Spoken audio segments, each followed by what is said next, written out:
So I'm going to give a more updated video of my Apple CarPlay in my BMW 525i Touring M Sport 2010.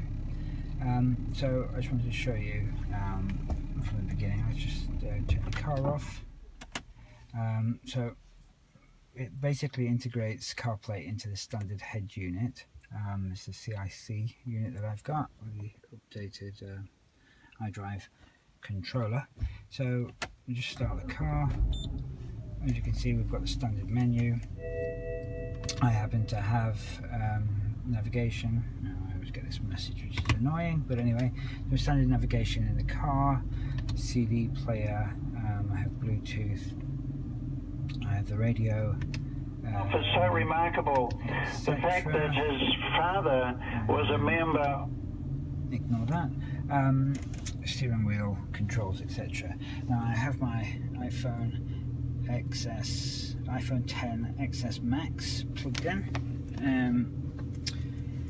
there, and so what I'm able to do is to press and hold the menu button, and then I get Apple CarPlay up on the dash. I can control this using the iDrive dial, and you'll be able to see how it moves through the various different apps. So it's not touch screen, it's using the exact same screen that was already in here. It just integrates CarPlay through a smart auto box, as they call it.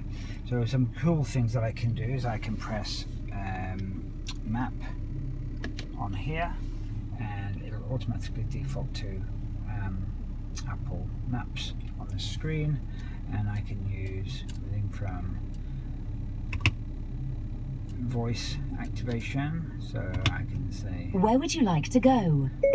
6 Fisherton Street, Grey Lynn. Getting directions to 615 Graydon Road, Morrinsville. That's not where I wanted to go. So what's interesting is Apple CarPlay isn't really good starting at route navigation. to 615 Graydon Road. Let's just quickly go. Head southeast on Pollen Street, then turn. And that. So as you can see, Apple CarPlay isn't great, but that's just nothing to do with this installation. It's to do with Apple CarPlay itself.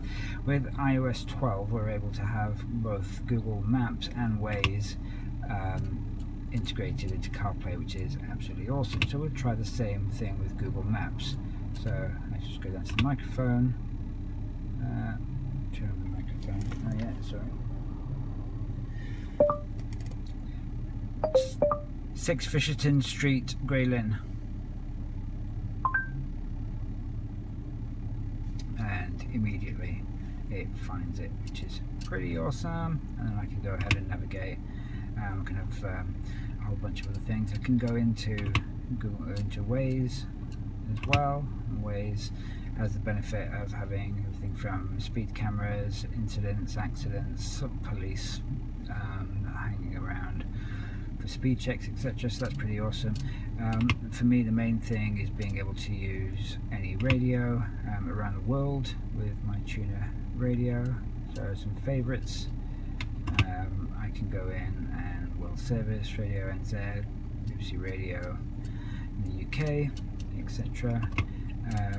I've also got the ability to play any of my podcasts, which I won't at the moment.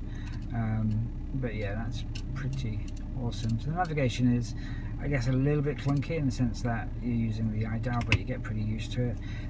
So some of the other features, I can press telephone, and it will then bring up recent calls. I can dial from here, I can select my contacts, etc., and dial them. But I can also, on the steering wheel,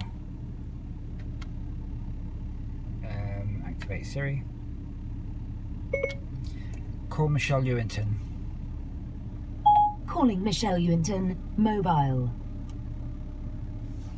And I'll just end that. So that's pretty cool. I can also, on the steering wheel, pull up last numbers that are called, which is pretty cool. So that's about it. It works seamlessly. I did work with my iPhone 7 Plus before with iOS 12, and that was fine. And then just got recently my iPhone 10 XS Max, and it didn't work initially. It did work, but then it kept cutting out. But it seems to have sorted itself out, and it works seamlessly as if it was factory installation. What's the weather today in Auckland? It's currently partly cloudy and 17 degrees in Auckland. Expect cloudy skies starting in the afternoon and clear skies tonight with mixed conditions for the rest of the day. Temperatures are heading down from 17 degrees. Alright, thanks for that, Siri. So all in all, I'm absolutely delighted with it. The box is called Smart Auto by